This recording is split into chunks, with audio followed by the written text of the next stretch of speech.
my name is Gonu Kim, and this is my open source contribution project for CEN 3031.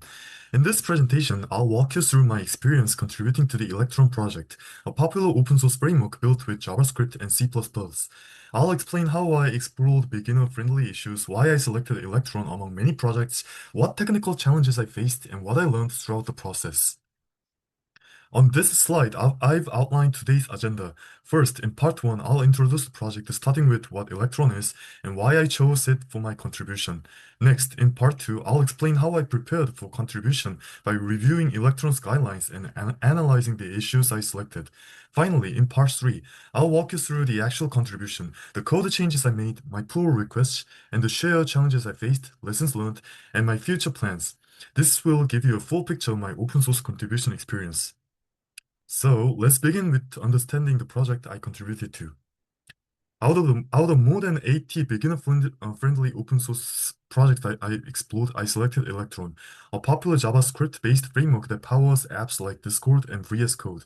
It's a platform that allows developers to build desktop applications using web technologies. I was especially interested because I had known that these desktop apps were built with JavaScript, and I wanted to learn how that was possible from this insight. This curiosity became my main motivation to contribute to Electron. I chose Electron for a few reasons. First, I've always been curious about how apps like Discord and VS Code are built with JavaScript, and Electron is the framework between them. I was personally interested in learning how this works, and I wanted to see the actual code base myself. Second, the project had many active issues, including beginner-friendly ones that were well written and recently updated. Also, the contribution documents were very clear. There were helpful examples and tutorials, so I didn't feel lost.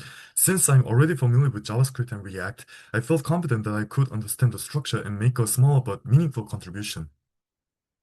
Next, I'll talk about how I prepared for making my first contribution. So, Electron had very well organized contribution guidelines. Everything follows standard open source practices such as using forks and branches, writing clear commit messages, and running tests after challenges.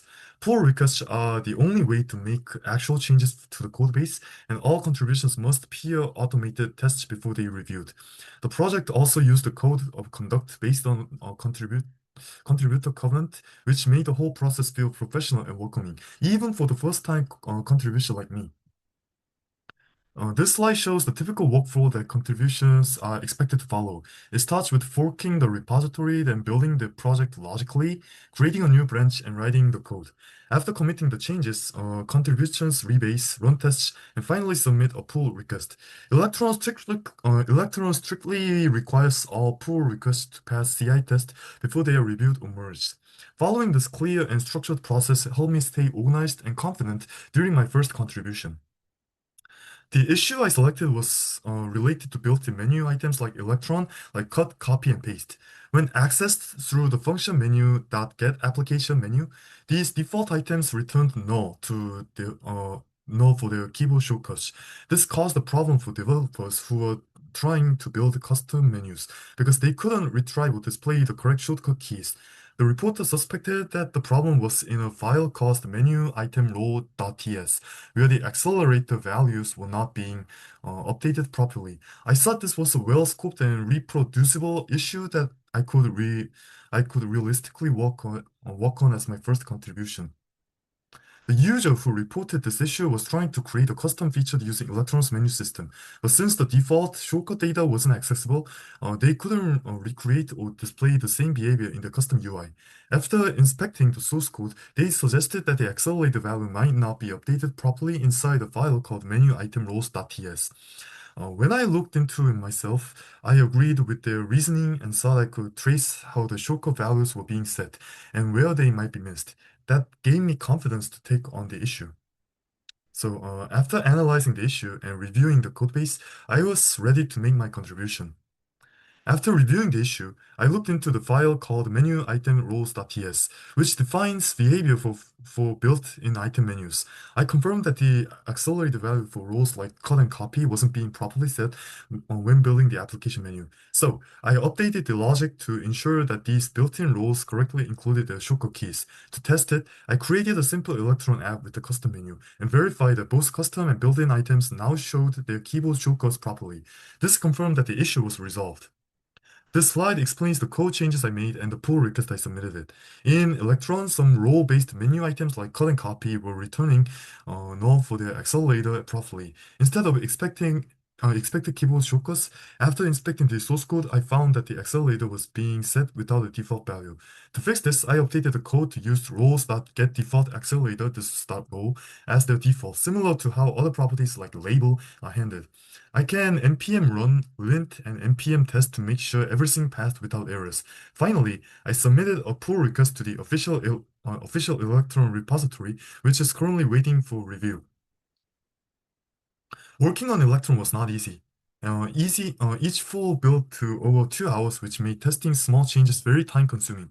Also, since the project is based on Quaiman, the code base was huge and complex, and it took me a while to figure out where things were.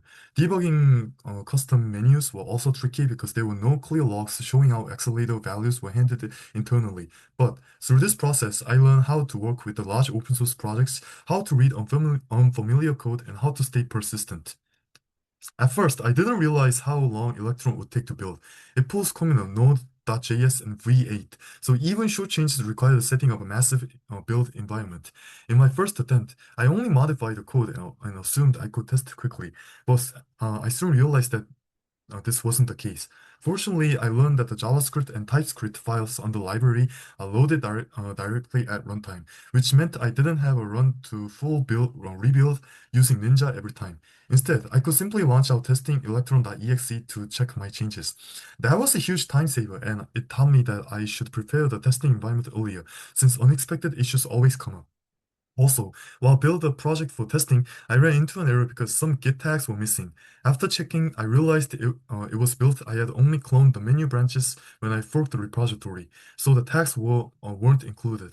From this experience, I learned that when I encounter Git released issues in the future, I should make sure to check the upstream repository and fetch everything properly. Overall, I learned that the open source contribution is not as difficult as I thought. It takes persistence, to be honest, but once I got into it, it was actually fun. This was something I had wanted to try for a long time, and feel proud to say this was my first real contribution. In the future, if I find a project I'm interested in, I'll definitely check the repository to see how people are contributing. Thank you so much for listening.